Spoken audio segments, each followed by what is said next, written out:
merhabalar. İkimiz bir fidanın güller açan dalıyız.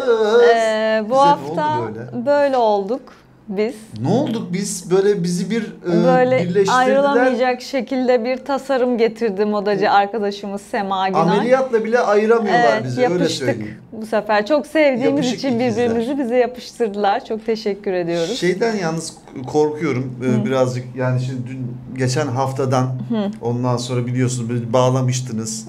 Şimdi Ondan de sonra evet. değişik şeyler falan. Şimdi burada da çengelli iğne falan var. Ayrılamıyoruz, evet. Hayır, Bayağı. şey vardır, çengelli iğne büyüsü falan vardır. Büyü mü yapılıyor bana? Allah Vudu büyüsü korusun. mü? Ne oluyor, ben çözemedim. Yani Evet. nereye düştüm ben? Neden düştüm? Neden geldim İstanbul'a? Neden geldim İstanbul'a? Tutuldum kaldım avare. Oldum vallahi, böyle Evet. oldum. Çok şey oldu. Şimdi vuramıyorum da çok tersime geliyorsun. Tersime Evet, sevgili Sema Günay hoş geldin. Sema Hanım hoş geldiniz. Merhabalar, Nasılsınız? saygılar. Sema hoş geldin de bize niye böyle şeyler yaptın? Hoş geldiniz diyeyim öncelikle. Tekrardan hoş bulduk. Ben de sormak istiyorum. Buyurun. Neyin peşindesiniz? Neden bize çengelli iğneler falan? Bir değişik böyle bir şeyleriniz mi var? Fantazileriniz mi var? Neden bizim üzerimizde mi deniyorsunuz? Deneme yanılma metoduyla nereye kadar varacak bu iş? Ben sormak istiyorum. Tek kalemde sorabiliyorsun. Tek Ha, kalem değil yok. mi ya? Bir şeyi Kalem 3-5 yok. farklı şekilde soruyor. Tek kalem Tamam, yok ama bitti. bir kalem olsa tam benim kalemim. Evet, Moda sanattır. kesinlikle. Moda sanattır. Şöyle bir sizin güzelliğinizi görelim ya. Kapıyı kapatıyorsunuz. Çok elleme. Sana doğru vereyim mi Sema, ister misin? Sende de dursun. Tamam. Ben konuşuyorum. Evet. Moda sanattır. Evet. Sanat modadır. Barış Bey. Tolga. Ama Barış da diyebilirsin. Barışalım. Tamam, barıştık. Barışmak için yaptım. Barıştık biz. Evet. Barış Sayın çubuğunu. Tolga Öz, moda sanattır. Ben Evet. de çok disiplinli çalışan bir sanatçıyım. Belli oluyor efendim. Sanat, tasarım, müzik, Şeyde modeliniz mi diyeyim? çok değerli. Modeliniz de çok disiplinli. Türkiye'nin en Maşallah. ince modeli Dilek Kaya'nın yaklaşık 5 yıldır, 6 yıldır hatta, değil mi? Daha fazla olmuştu belki. Sanat ve tasarım danışmanlığını da yapıyorum. Ona giyilebilir sanat hazırlıyoruz. Sayısız haberde sağ olsun basın arkadaşlarımız bizlere yer verdi. Uluslararası medyada dahi yer aldık. Arsa aldınız mı? Arsa mı? Yer aldınız da arsa alıyor musunuz? Espri Arazi yapıyor falan. Sema, çok taşıma. Buyurun efendim. Enerjiyi veren olursa arsa alırız. Ha, enerji tabii öyle. Veren olursa baş tacımız bu arada. Bizdeki enerji fena yani. Patlıyoruz biz. Biz de Da, altın beni olarak kaldık. bağlandım yani ben şimdi. Siz ayrılamazsınız çünkü bu biz ayrılamayız tişört. Aa. Hatta çekeyim mi ben size? Bakın görsünler, ayrılamıyorlar, görüyor musunuz? Dur. Aynı bedende can gibiyiz. Sema Cana can veren kan gibiyiz. O değil mi? Yanıp da bitmez köz gibiyiz. kulağımın Biz dibindesin. ayrılamayız. Sema, şuralardan şu iğneleri çözsek de mi ayrılamıyoruz? Bak, Şey bunları aklıma çözelim. geldi. Tek Şimdi tek çözsem ben şeyi bunu. istiyorlar, bu şarkıyı istiyorlar. Diyorlar ki müşteri Sabile parçasını istiyoruz diyorlar. Nasıl ya, Sabile diye bir parça yok falan, ondan sonra meğerse eller ayır Sabile, yıllar ayır Sabile, yollar ayır Sabile, biz ayrılamayız. Meğerse bu parçayı istiyorlarmış. Sen istersen Sema tişörtü anlatmaya devam et. Tişörtü şöyle. Bu Ne yazıyor? Tişörtü, evet işte günümüzdeki Ben okuyamıyorum. aşkların Okuma yazmam yok. kaybetme korkularının hepsini izah eden bir tişört. O yüzden partneri nasıl kafalarım tişörtü gibi bir şey aslında. Kafalarım. Aynen öyle. Nasıl Kafaya alma. kendime montelerim gibi. O zaman bu kardeşim bu şeye giriyor.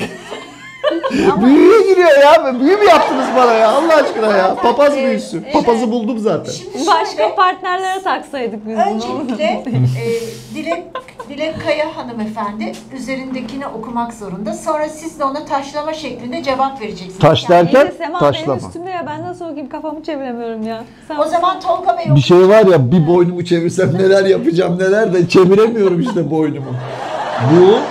Bu bir biz ayrılamayız tişörtü. biz ayrılamayız tişörtüdür. Evet, Dur. şöyle açalım.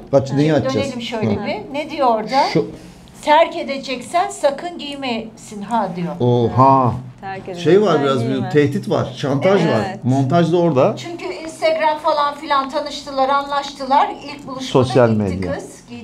Giydi geldi. Dedi ki hani bir akşam yemeği insanı değilim. Hani devamı gelecek. Ha O bir yüzden bir gecelik Bunu da tek gecelik getiriyor. ilişki yok. bunu Yok. da Sabahlık da getiriyor. var sonra gecelik. Partnere bunu giydiriyor. Partner de ona diyor ki Ben ne diyorum? Farklı mı? evet, Yazılar farklı orada mı? da diyor ki O bir My God'dır mı? o Ne? birdir. O birdir. O birdir, Oh my birdir bir, ikidir iki şey, birdir bir vardı. Oyun sus oynardık ya. biz. O Birdir bir. birdir. Oh my God. Ha. Ne? Neyin Açayım mı ne ben de? olacağını- Göğsümü gere gere. Evet. Ha. Neyin ne olacağını Nereye çekersen at. gol ve zinhar o bilir. Ha. Biliyorsun zinhar kelimesi en çok Hürrem Sultan. Zinhar, Evet. Değil mi? melun. Not mu var? Sonra ne Dip diyor mi? orada? Dip. Yavaş. Ayrılırız, ayrılmayız. Kader Lan kısmettir. göbeklerim. Ayrılırız, ayrılmayız. Kader kısmettir. Denemekte fayda var. Arkayı da iç çevireyim ben şöyle kendimi. Beni ayar etme, nabız tutma diyor. Allah. Erkekte işi Şaka var. maka yavaş yavaş soyunuyorduk yani. Az kaldı. Sonra sırtında da diyor Ha, ki, var mı da? Sırtımda da var. Onu göremeyeceğiz. Sen bu yap. bir ayrılamayız tişörtüdür diyor sayın seyirciler. Sırtında da diyor ki promise Öksür. Nefes al. we will never leave Hı. but Box. Oh. Ya. Bugs Bunny vardı. O mu tavşan? Tavşan, Tavşan. cinler firketeden çok korkar. Bismillahirrahmanirrahim. Korku filmine döndürdü en sonunda Evet. işi. Yani Ben evet bunu bu açayım tılsımlı mı? bir tişört. Biz ayrılamayız tişörtü. Bütün yeni evlenen, yeni tanışan çiftlere tavsiye ediyorum. Yok yeni tanışmadık biz. Kaç? Sipariş Evet, için 9. bölüm. 9 Bayağı doğurduk. bir bölümümüz oldu. 9 doğurduk biz de. giyilebilir sanat olup Gerçekten mi? satışı yoktur. Evet. Peki bunları biz programdan sonra hep böyle devam mı edecek ya? Ben Yok bu bir böyle. Dilek Hanım eve gittiği zaman ben de mi gideceğim yani? Ayrılmazsanız böyle aynen İğneleri böyle açabiliyoruz gideceksiniz. ama değil mi program bitince? Şimdi açsam olur mu? Siz Olur. onları okuyup üflemeden artık açamazsınız. Allah Allah. Aa, işte Ne karıca duası mı okuyalım? Çengeller mengeler Biliyorsunuz çengel atıldı şu an. cinleri yakaladıklarını falan derler ya. Allah Allah. Dabbe filmlerinde falan bilirsiniz bu tür hikayeleri. İşte bu da böyle bir tılsımlı tişört. O zaman teşekkür Sevgili Dilek, ediyoruz. Valla Eline ne diyeceğimi sağlık. Güzel, bilemem. sen de Ellerinize bir şeyler sağlık. yap dedi. Çok güzel. Teşekkür ederim. Çok güzel. Ya ama biz ayrılmaya o kadar çalışıyoruz. Bizi bağlayan birinin olduğu Ayrılsak şey. da Daha beraberiz. yapacak çok işler, göreceğiniz Allah güzel sonumuzu günler var. hayır etsin. Ayrıl da gel. diyoruz. Kop da gel. Biz bugün seninle moda hakkında bir şeyler konuşmak istiyoruz Semoş'um. Özellikle Yaklaş ya şöyle ben adam yemem zaten şu anda hiçbir şey yemem. Korktum öyle. özellikle Tolga bir şeyler çekmiş, bazı fotoğraflar. Evet. Onları sana sormak istiyorum. Soracağım. Şimdi 2024'ün önce bir erkek modası Evet. nedir? Ondan sonra şu anda ne revaçta?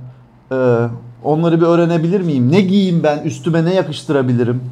Burçlara göre bir şey olur mu mesela? Hani Aslan Burcu ne giyer mesela? Aslan Burcu gösterişlidir biliyorsunuz yani böyle. Sever gösterişi. Şimdi günümüzde artık ne burçlar, ne trendler, hiçbir şey geçerli değil. Artık herkes kendi iç duygularını yansıtan giysileri, o anki duygularını yansıtan giysileri tercih ediyor. O yüzden 2024'ün de modası yine 80'lerden süre gelen Nostalji. aynen devam ediyor. Modada yenilik diye bir şey yok. Aynen renkler, kumaşlar her şey devam ediyor. Sadece sürdürülebilir alanda yenilik var. O da şu, kaynaklar yavaş yavaş tükendiği için pamuk bulmak zor, keten bulmak zor, pahalı. Fiyatlar biliyorsunuz her şey astronomik. Muammer O yüzden- Ketenci'den alırız onu. Çiftlikleri varsa alın tabii ki de. Yok sizden alırız. Başka hiç kimseden almam Ben ben. de pamuk çiftliği Yok yok, mu? Adanalı değilim. Bir zamanlar Çukurova'yı falan izlemiyor muydunuz? Çok severdim. Değil mi? Tamam. Neydi? Hanımın çiftliği miydi? Hanımın Çiftliği çok daha eski. Sonra yenisi Ben çekildi de ama Hasan Özgün Amal oynadı, oynadı. değil mi? Evet. Hanımın Özgün Çiftliği mesela ben Hanımın Çiftliği'nde ilk Hayatımda başrol oynayan izlediğim ilk en Nur güzel çok özür diliyorum lafınızı kesiyorum. Onu yapıyorum sık sık. İlknur Bozkurt'la mesela benim sahne arkadaşım. Tiyatro Öyle mi? onu tabii Ne Fikret Hakan, Evet. O zaman İlknur Ne Bozkurt şanslısınız. TRT'nin ilk şeylerinde, yani o dizide Hanımın Çiftliği ilk TRT'nin siyah beyaz dizilerinden biriydi. Şimdi kendisiyle aynı sahneyi de falan paylaşıyoruz yani. Yani o film sayesinde değil mi Cumhuriyet'in ilk Adana yıllarını falan öğrendik. Büyük kulüp Evet. olayını falan değil mi? Kulüp olaylarını. Çok güzeldi. Evet. Ama işte Kendinize neyi yakıştırıyorsanız diyorsunuz mu? evet, şu anda öyle zaten ve artık şehir hayatı çok yoğun olduğu için günde 3-4 çeşit giysi giymek gerekiyor. Evet. Dolayısıyla bunu öyle bir yapmalısınız ki siz aynı giysiyle çıkıp 4 farklı şekilde sunmalısınız. Yani Sabah, öğlen, akşam farklı giyslerle mi gideceğiz, çıkacağız? hiç öyle yapmayacaksınız. Süpermen gibi nasıl değiştireceğiz mi? Öyle Telefon kulübesi yapmayacaksınız bulup. işte sürekli kendinden üreten giysilerle 4 farklı yaşamı işten çıkıp bir kokteyle gittiniz diyelim ya da kokteylden çıktınız sinemaya geçeceksiniz. Sonra metro ile evinize döneceksiniz. Düşünsenize mini elbise giydiniz ya da şort giydiniz bir erkek Metro olarak. kıyafeti. Ayağınızda stiletto vardı falan. Bunları nasıl hemen Nasıl? reenkarne ederim? Eve nasıl dönerim üşümeden, yorulmadan, ayaklarım acımadan falan diye. Dolayısıyla trendler bu hale dönüştü. Yani günlük yaşam ağır bastı hayatta her zaman. Anlatabiliyor muyum? Belli bir standart yok artık. Anlatabiliyorsunuz. Özellikle vintage ürünler çok revaçta artık. Çünkü az önce söylediğim ham madde kaynaklarının yetersizliği o gerçek pamuğu bulmak için vintage ürünleri seçiyor insanlar. Çünkü son sürdürülebilirlikle gelenler ne kadar klimalı kumaş da dense, harika kumaşlar da dense 3 yıkamadan sonra şansı yok. Aslında benim bir tezim var. İyi ki sordunuz bunu. Ben kullanat giysiler gelsin istiyorum. Allah Allah, bir seferlik mi? Evet, hani şu el sildiğimiz sabunlu bezler var. Bir kere kullanacağız. Diyelim o materyallerden üretilmiş. Evet, yıkamak olayı yok. Yakılarak bunlar imha da edilebilir. Böylece çevre kirliliği, deterjan kirliliği birçok şeye sonsuz çözüm gelir. Kullanat olacak ve çok makul fiyatlarla belki de yapıştırma dikişli olmayacak. Pek çok büyük firma zaten plastik ürünlere geçti ya. Plastik çantalar, plastik etekler. İsim veremiyorum şimdi ama. Soy ismini verelim. Plastik çok yani bunlar Ya en çok o üretildiği benim için. söylediğim kağıt ürünler yani kağıt giysiler. Kağıt. Yırtılmaz ama günlük kullanılabilir. Kışın peki Plastik nasıl olacak? çevreye illaki zararı var. Yani hazır üretilmiş olan ürünü geri dönüşüm gibi yapıyorlar. Size şunu söyleyeyim. Mesela sağlık arabalarda ve diğer sağlık battaniyeleri vardır alüminyum bilirsiniz değil mi? İnceciktir. Evet. Birçok marka iç yeleklerinde kullanır. Çok hafiftir. Katlarsın çantana koyarsın. Yani üşüdüğünüzde diyelim bu tarz materyallerle kendinizi yani insanların önce kafasının içi bunlara alışacak. Sonra günlük yaşama uyarlayacak. Ve Evet. mesela ayakkabıların sağlığa zararı oluştu değil mi? Bu tarz şeylerde yalın ayak gezmeler, bunlar yoksullukla ilişkilendiriliyor. Aslında hayır, sufiler niye yalın ayak gezer? Negatif enerjiyi atmak için aslında, yoksulluktan değil. Siz gezer misiniz yalın ayak? Ben gezmek çok Güzel istiyorum. bir toprak alan bulursam İstanbul'da. Şu an böyle yerler var biliyorsunuz Enerji değil mi? alıyor değil mi Giriş yani? parası ödüyorsun, giriyorsun ve yalın ayak geziyorsun. Şu an böyle çiftlikler Çıplak var. ayaklı kontes. Çiftlikler var. Ama şehirde Çiftlikler. de böyle. Allah Allah. Mesela çingeneler, romanlar dans ederler değil mi? Hiç düşünmüyor musunuz? Yalın ayaktır bu insanlar. Evet. Yalın ayak, Enerji, başı bütün kapalı. enerji toprağa akıtmak için Hani aslında. modadan bu alana geçtik. Topraktan Şu gelen anda toprağa gider. yeryüzünde Enerji. çok fazla kirli enerji var. Dolayısıyla trendlerin, modanın, üretilen her şeyin bu tür kirli enerjileri arındırmak, hastalıklardan uzaklaşmak için ürün üretmesi gerekiyor. Benim söylemek istediğim o. Yani plastik ne kadar çok var, elektrik yükü o kadar çok var.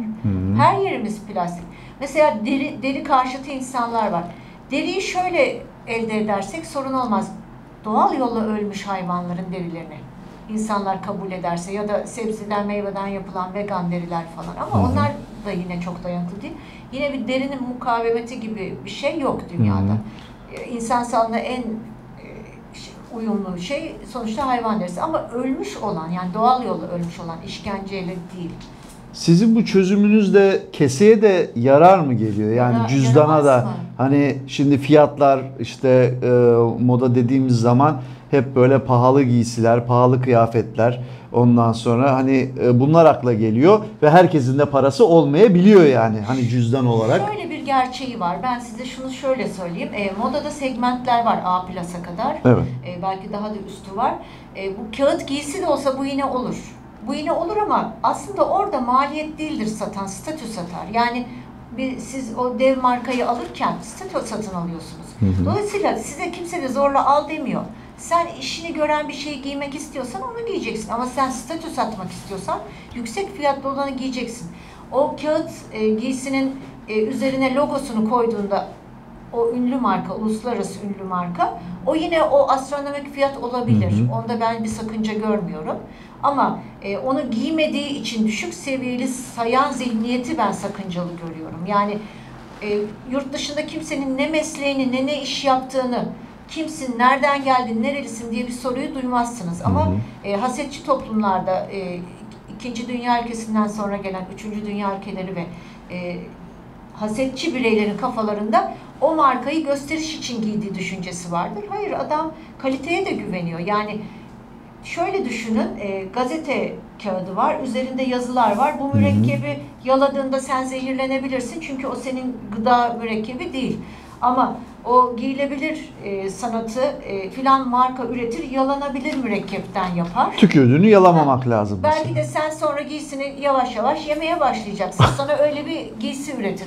Bunlar olacak Şimdi ama. bunu yiyebilir miyiz biz? Bunu yiyemezsin. Yok, bu boğazına Bu yenmez, yenir yutulur şey değil galiba yani. Bu normal Yani. standart ürünler Evet. şu anki. Anladım. Hansel'le Gretel'in evleri gibi. Hansel. Güzel. Çikolatadan ne pastadan Biz evler sana falan. birkaç adet fotoğraf göstermek Göstereceğim, istiyoruz. bir şey daha sormak istiyorum. Marka bağımlılığı doğru bir şey mi?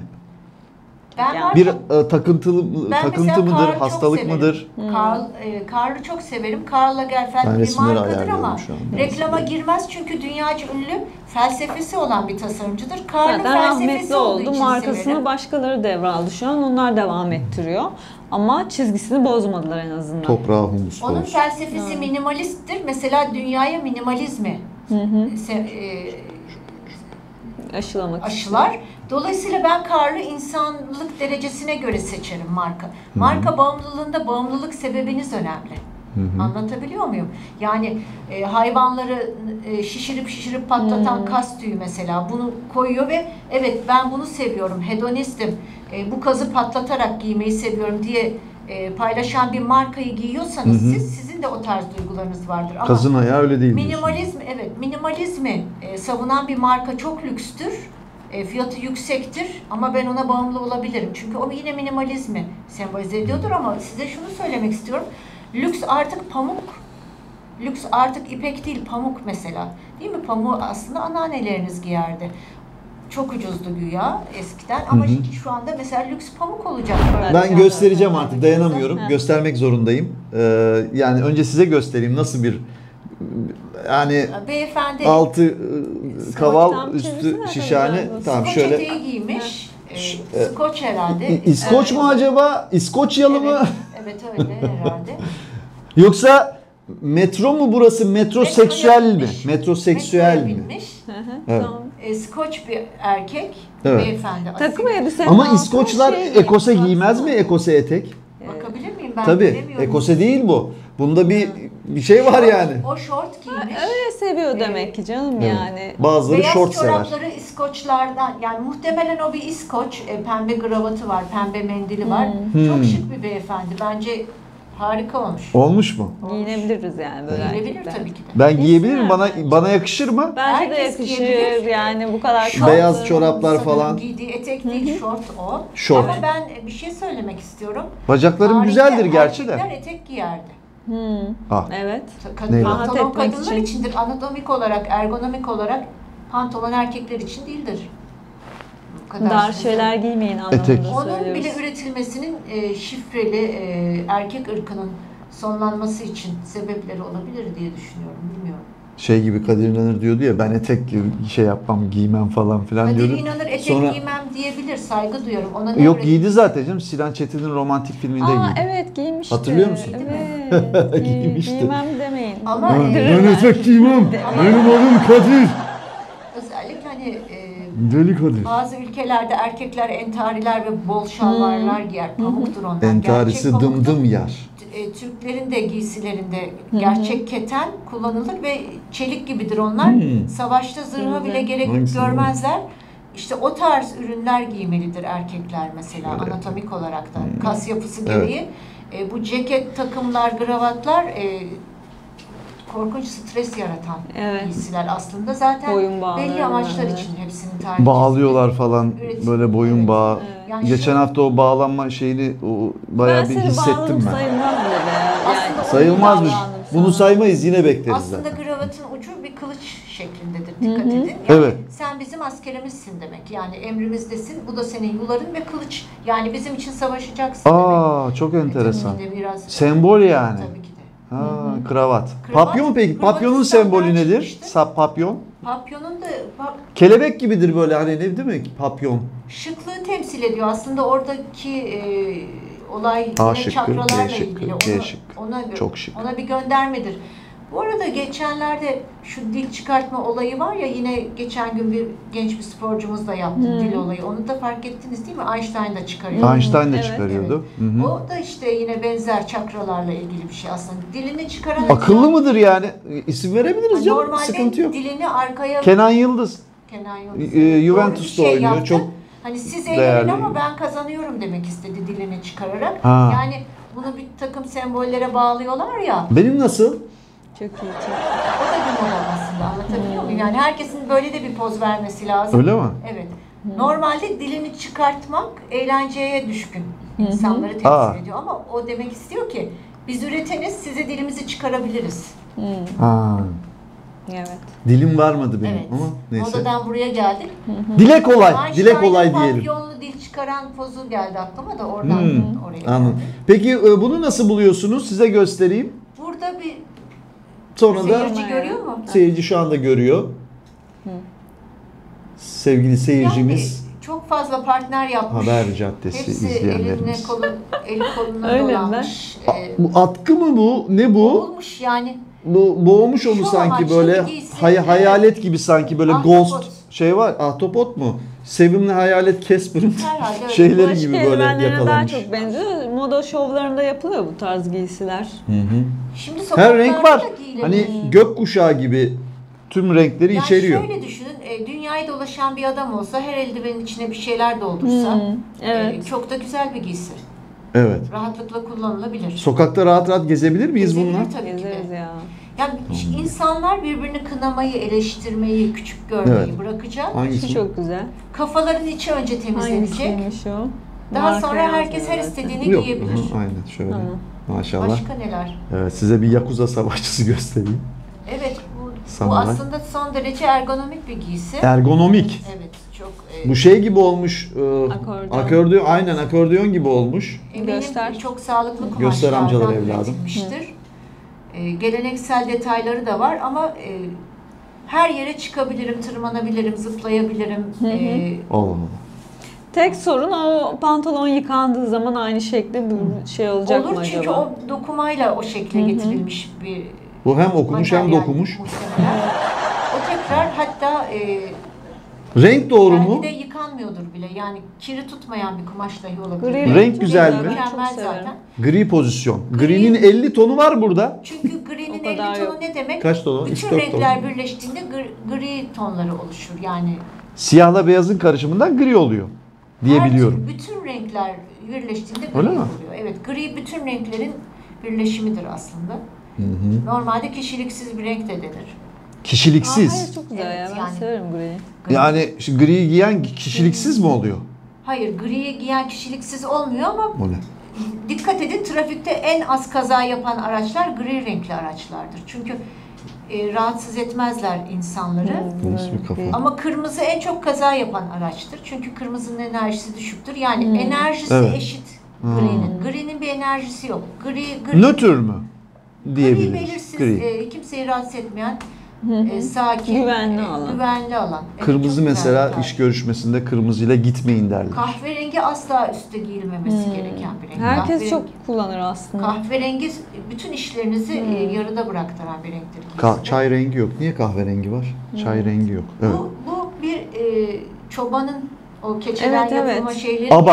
ama Aba. abaları Abaya gibi. benziyor doğru. Evet, aba altından sopa gösteriyor. Şöyle gösterelim. Vurun abalıya. Ama giyebilir çünkü birçok insan şu anda yoğun kalabalık şehir yaşamında yalnızlaşma ihtiyacı duyuyor. Belki onu bulamayan bir insan. Flütü mü eksik bunun? Belki o paltoyu kafasına geçirip Kuzular muzular falan bir yerde bulmak lazım. uyumak istiyor. Hani bir nevi çadır gibi düşünmüş muhtemelen onu yapan. Evet. Kendine Bakayım. dönük insanlardan uzak olmak istiyor. Omuzlarını kafadan yüksek tutmuş çünkü Niye öyle olmuş böyle bir acayip bir kafa? psikolojik olarak muhtemelen rütbe sahibi Gerilmiş mi olmak acaba? istedi ama Geniş omuzlar evet bir şeyde. Gerilmiş yandan da sanki. kendini geri çekiyor. Yani kendisiyle çelişen bir tasarımcının ürettiği bir şey herhalde. Vatka falan mı var? Vardır. Var değil mi? Vatkalı yani. Ama giyenler vatkalı. olacaktır. Zaten var. Her şey giyen insanlar var. Tabii canım. Çirkin Partiler, kadın kaldırımlar, yoktur. sokaklar. Yok çirkin erkek yoktur. Az vatka vardır diyoruz o zaman.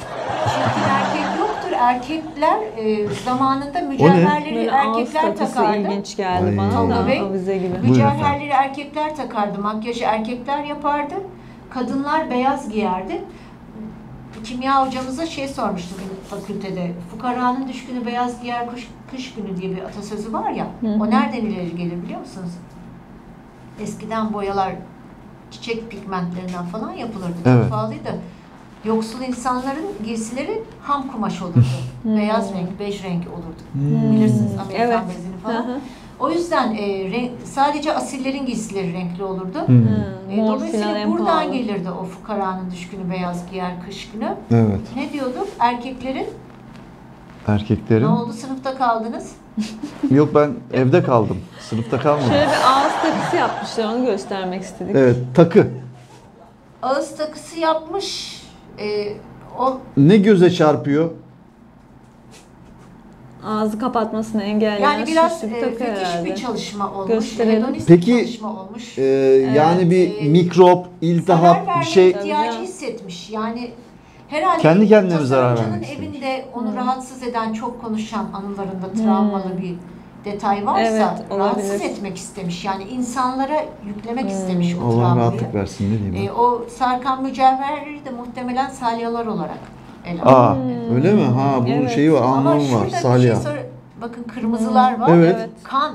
Yani şiddet Doğru. içeren Kan bir oluyor. tasarım. Evet. Ve adamı kafasına da bunu koymuş ya hani Aa Evet. İsa'ya da kendini kral benziyor sanan, sanki değil onu mi? da Ya da yapmış kral, gibi evet. ama Bilmiyorum ki vallahi. hani kendini Hı kral hı. sanan belki bir baba, belki bir abi evde rahatsız edici bir erkek egemenlik mi vardı tasarımcının Hı. yaşadığı bir Şeyi nasıl zaman. buldunuz? Üstü yani üst tarafı Üstündeki göstereceğim bu beyaz şimdi. yelek, altındaki çamaşır Bu işte çamaşır değil mi? Şeffaf bir de pantolon var kesinlikle şeffaf bence plastik. psikolojik sorunlar yaşayan bir tasarımcı. Üst ve altı da görelim. Birisini deşifre etmek istiyor ama söyleyemiyor muhtemelen. Giyilebilir mi? İsteyen istediğini giyebilir. Sokağa çıkabilir mi? Bizim ülkede çıkarsa dayağı yer. Başka neler olur bu Ama arkadaşa size bir şey çıkarsa? söyleyeyim mi? Geçen gün sosyal Renkli don da çok medyada tatlıymış. sahilde böyle dolaşan birini siyahi gençler falan buradan git, burada çocuklarımız var, böyle dolaşmanı istemiyoruz diyerek gönderdiler. Siyahi gençler. Evet. Hangi nerede? Amerika sahilde falan. Ha Amerika'da Amerika, da ha ben evet. de buradaki siyahi Oralar gençler. daha özgür aslında. Bir de İtalya falan da çok kapalı bir ülke aslında. Şöyle, hani her şey yerine göre ya. Halk plajında halkla bir olacaksın. Evet, Tamam, doğru. Tamam. Çıplaklar Bu kampına olsun. git Bu istediğin gibi gez. Anlatabiliyor muyum? Hani her şeyin sınırları olacak. Aykırı demokrasi yaşama hakkımız yok. Evet. Bu Aykırı demokrasi toplumlarda iç savaşa sebep olur. Bu Hiç nasıl kimse bir- aykırı demokrasi yaşayamaz. sınır yani Bence bunda öbürleri sınır normal var yani mı biraz. yok mu? Bu bir erkek. Yakışır Ama mı? günümüzde Yakışıyor mu? kadın erkek dışındaki arkadaşlarımız da kendilerine haklarını benimsemek istiyorlar. Şey mi? Gayet Diğer- de yakışır giyebilir. Çünkü bizim biliyorsunuz hormonlarımız var, yaşam tarzımız var, isteklerimiz var, arzularımız var. Bu giysilerin kadın giysisi olduğunun iddiası nereden geliyor? Ben hep onu merak ederim mesela. Kabarık etek. Niye kadın giysisi? Padişahların kaftanları böyle kabarıktır. Evet. Neden kadın? Barbie'den dolayı oldu bunlar. O da popüler kültürü. Ben size tek şunu söylemek Barbie istiyorum. filmi mi? Bakın erkeklerin mücevherleri, takıları, kirpikleri, o sürdükleri sürmeler bunların hepsi sağlık içindi. Mücevher sağlık için takılırdı, sürmeler sağlık için sürülürdü, dudaklara parlatıcılar, şeyler, yağlar. Bunları makyaj olarak algılayan, kozmetik ya da bunların masraflarından düşmek isteyen toplumlar erkekleri yün hırka, gri gömlek, yün pantolona mahkum etti. Ha, çok tatlıymış bu. Evet. Bu. Bütün süsleri kadınlara Filiz mal ettiler. Öyle mi diyor? yanlış. Beni dinlemiyorlar. Ama çok önemli bir şey yakaladık da Ne o yüzden. yakaladınız? Yani Belli yakalayamadık da kaçıyor. Örgüsü olan bir kazak. Evet, aynen bu bunu giyen ve de bunun üstünde bu yazılan adamın ruh psikolojik durumu Ne nedir? yazıyor orada? Lütfen beni öldürün yazıyor. Ötenazi istiyor. Ya onu öyle ilgi çekmek için yapmış Ölmek ama isteyenler aslında lütfen ölebilirler, yer işgal etmeyin. Zaten dünya çok kalabalık ve bunu yapan modacı da Serbest mi çok bırakalım? ayıp etmiş. Yani insanların yaşam enerjisini tüketmeyin. doğru. Tüketecek insanlar lütfen bir an önce gidin ne yaparsanız Zıt yapın. bir Yok şey olun. oluşturup böyle. İstemiyoruz. Biz yaşamak istiyoruz, mutlu olmak, gülmek istiyoruz. Evet. Sanatta, modada Barış ya da falan herhangi bir yazsa oraya daha alanda sevimli olurmuş. lütfen böyle mesajlar içeren, gençlerin yaşam enerjisini kıran, onları ölüme teşvik eden ajitasyoncu tasarımlar, sanatlar, şunlar bunlar yapmayın kardeşim. Siz bu tasarımlarla trilyonları kazanıp yatlarda, katlarda gezeceksiniz. Etkilediğiniz çocuklar gidecek, intihar edecek, kendilerini odalara kapatacak, mahvedecek. Sonra dünya azalacak. Siz tekrar güzel yaşamaya, enerji diye mutlu mutlu gezinmeye Hep farklı planlar. devam edeceksiniz. Asıl amacınız yok etmek. Ya- Çirkin. Şu yazı yazmasa Çok tatlı Süper Mario'ya benziyor değil mi? yani ben Kafa çocuk orada. tiyatrosunda falan böyle bir kostüm olarak kullanırım Lütfen yani. beni öldür ne demek? Ya o giysinin üretilen giysi bir hayvanın yününden ve o hayvanların oradan, öldürülmesini evet, o açıdan isteyen bakıyoruz. birisi. Evet. Yani sen bize yarayacaksın insanlar için demek istiyor. Torpilli bu ikinci kez Ne gösteriyor. olursa olsun o mesaj, o tür mesajlar içeren Subliminal yiyecek, mesajlar. içecek, moda, sanat kınıyorum. Kınıyorum. Beraber kınayalım. Kınayın. Evet. Kına da yakalım. Kınadık. Yok. Çok kınadık. Bir tane kına getirelim. Sen hep efemineleri almışsın ama biz onların cinsiyetsiz olduğunu düşünüyoruz. Zaten Gerçek şu, sıkıntı moda yok bir yani. Eşsiz, endüstri. Moda bir eşsiz. endüstri ve Hı hı. endüstrinin çarkları var. Çarkların dönmesi için yaşayan, tüketen insan gerekiyor. Bakın insanlara Mouse mu? eskiyi yeni yapma öğretiliyor. Neden bunu öğretiyorsun? Git yeni al Neydi? desene. Ağız takısı. Anlatabiliyor muyum? Evet. Yeni al desenize. Takım Neden olmaz. eskiyi yeni yapmayı öğretiyorsunuz? Daha çok masraf, daha çok emek, zaman ziyanı falan. Halbuki yeniyi alsalar o üretilmiş ürün satacak Buna baktık. ve böylece endüstri devam edecek, işsizlik azalacak. Buna baktık mı? Aynı adamın bir... Aynı adam boş ver. Yani Evet, çok kaliteli enteresan. ve insan sağlığına zarar vermeyen kumaşlar, ham maddeler azaldığı için böyle bir hem kalitesiz, çabuk bozulan hem de aslında sağlığa zararlı giymememiz gereken boyalarla ve ham maddeyle yapılmış Evet. kıyafetlere maruz kalıyoruz aslında. Bu Talep etmezseniz maruz kalmazsınız. Talep ediyorsunuz. İnsanlar talep ediyor. Plastikleri talep ediyor. Çocuğuna Talep, ucuz oyuncağı arz, talep talep ediyor. meselesi. Çinlilerin nasıl çocuk yetiştirdiğini gördünüz mü? Hamur açtırıyorlar, makarnasını pişiriyor, yemeğini pişiriyor, arabasını tamir Evet. ediyor. Böyle insan. Bizlerde ne var? Sürekli yeni şeyler türüyor, oyuncaklar. Bunların yarattığı dağlar, yeryüzündeki Himalayaları geçer. Bakın, çöpleri uzaya atsanız, buradan mesaj olarak veriyorum. Dünyadaki bütün plastik çöpleri sıkıştırıp uzaya atsanız dünyadan daha büyük gezegen olur. Gezegen olur, sonra gelir dünyaya çarpar, dünyayı patlatır. Bu kadar plastik. Sonra dünyayı kurtaran adamı çağırmak zorunda kalırız. O nerede? nerede yok. O inşallah. Dünya evet, kalmaz ki o gelsin, dünyayı kurtarsın.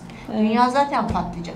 Yani konu şu, kullanat yaparsın, bunu da kağıttan yaparsın. Bu giyilebilir kağıt olur tıpkı o yırtılmayan ıslak mendiller gibi falan ama bunun kağıttan olur. Endüstri teknoloji bunu da sağlar. Bunlar yakılarak imha edilebilir. Bakın, yeryüzünde sadece bir şeyler yakılarak imha edilir ve o çıkan kül faydalıdır.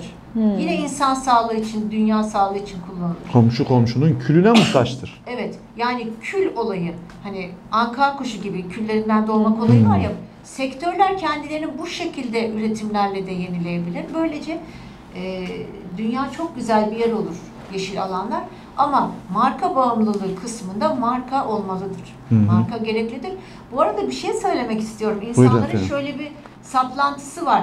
Pazardan alırsam marka değil, pazardan almazsam gider işte filan AVM'den alırsam lüks marka, bu tükaka, bu iyi bir şey. Hayır efendim. O pazardaki de onun malı. Yani sizin üstünüze giydiğiniz her şey markadır. İster pazardan alın, ister gidin 10 yıl önce, 100 yıl öncekini alın, yine o markadır, markadır, markadır. Marka olmayan hiçbir şey yoktur. Ama bu segmenti vardır. Lüks segment vardır, alt segment vardır. Fark etmiyor. Aslında hepsinin malzemesi aynı. Mesela Beyoğlu'nda şey vardır. Statü olayı için lüksü seçersiniz. Terkos pasajı. Evet. Ve orada mesela rahmetli Aysel Gürel falan hep oradan giyinirdi. Yani, çok marjinal şeyler bulurdu ve de ekonomik şeyler bulurdu. Yani hiç gitmişsinizdir oraya. Bu ekonomik olmasının bence bir fonksiyonu yok modada. Yani ben ekonomik giyiniyorum, ben iyi insanım ya da ben çevreye duyarlıyım falan, öyle bir şey yok. Teneke küpe alıyorsun, altın küpe 100 lira, teneke küpe 1000 kaç lira, 50 lira diyelim. Sen teneke küpeyi aldıkça o teneke küpeyi imalat yaparken üretilen zehirler, şunlar bunlar. Halbuki altın al, bir kere al. Anlatabiliyor muyum? Yani has ürün kardeşim. Altın çöpe düşse değerini kaybeder mi? Tenekeyi parlatsan hiç çeyrek altın eder mi? Düt düt düğürüyor. Neden eski insanlardan bize sağlıklı dünya kaldı? Çünkü onlar bizim gibi yaşamadı. Pamuktu tükettikleri. İşte efendim zeytindi, şuydu buydu. Az yerlerdi. İyi giyinirlerdi. Neydi o iyi giyinen? Gerçek ham madde giyinirlerdi. Bunları yıkasan da kötüleşmezdi. Yine güzeldi. Evet. Nereden sonra bu şeyler çıktı? Sürdürülebilirlikle gelen karışımlı ürünler, kumaşlar. Aslında yine de hepsi de zarar veriyor. Mesela Almanya şimdi sürdürülebilirlik ilkesini en çok savunan ülkeyken kömür kullanarak yıktı geçti. Yani dünya sürdürülebilirliğe falan geçemeyeceğine göre ne yapacağız biz arkadaşlar? Kullanat ürünlere geçeceğiz. Bunlar da kağıttan olacak. Günlük giyecek, insanlar birbiriyle alay etmeyecek. Bakın hasetçi toplumlar, o kafalar. O kafalar bizi mahvediyor zaten. Evet. Ben şöyle söylüyorum. Kırmızı elmayı alan anne var ya, o anne en büyük kötülüğü yaptı. Satıcıyı kırmızı elmayı boyamaya teşvik etti. Bal mumu döküp parlak göstermeye teşvik etti. Siyah zeytini alan anne. Pamuk plastiği. Evet.